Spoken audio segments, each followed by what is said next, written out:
The U.S. Navy, 296 ships strong. Thousands of companies build the parts and maintain them, including Fairbanks Morse Defense, the largest engine manufacturer in North and South America. This engine has about 10,000 horsepower. CEO George Whittier tells VOA 90% of the company's business goes to the U.S. Navy or Coast Guard. The company, he said, expected the size of the Navy fleet to increase to match Navy force structure goals that get bigger every year. But in recent years, the fleet decreased. Last year's budget funded just 6 new Navy ships, while decommissioning 15 from the fleet. And then for the 2025 budget plan, originally that was supposed to be 10 new ships, and now they're only going to asking for 6 new ships again, and they want to decommission 19. So that's then down minus 13. While the U.S. Navy is still considered the most powerful in the world when it comes to firepower and tonnage, the number of U.S. Navy ships is falling behind China's.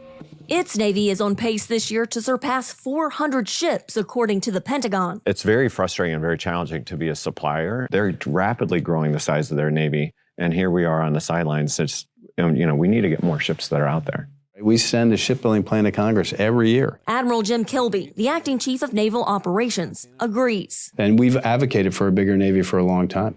But he says he hasn't had the budget to replace all his aging ships and submarines, much less grow the force. And when we get a new ship, we'll replace an old ship because that old ship is more expensive and harder to maintain. Whittier says the lack of growth isn't just slowing the maritime defense industry, it's sinking the supply chain. There's thousands and thousands of suppliers that have gone out of business, and it's a real risk.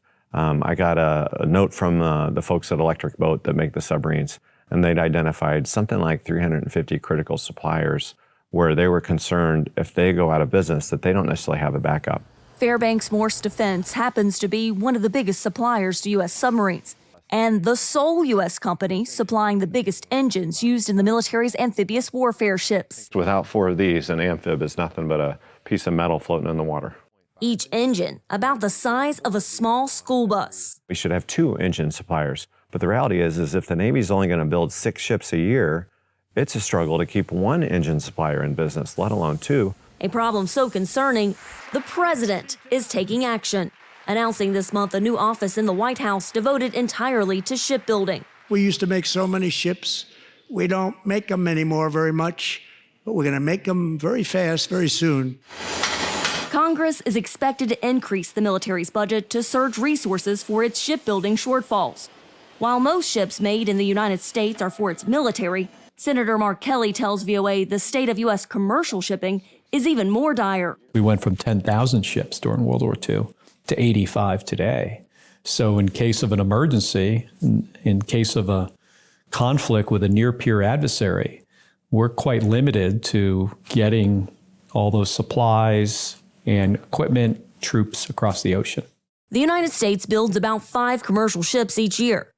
China builds more than 1,000. They have one shipyard, just one shipyard, that's bigger than all of our shipyards put together.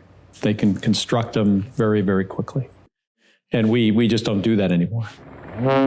Kelly in December introduced bipartisan legislation called the Ships for America Act. The bill aims to increase the U.S. commercial fleet by 250 ships in 10 years, which will also increase the supply chain for military ships. A lot of the parts that go into a U.S. aircraft carrier, some of those same parts for those systems go in merchant ships.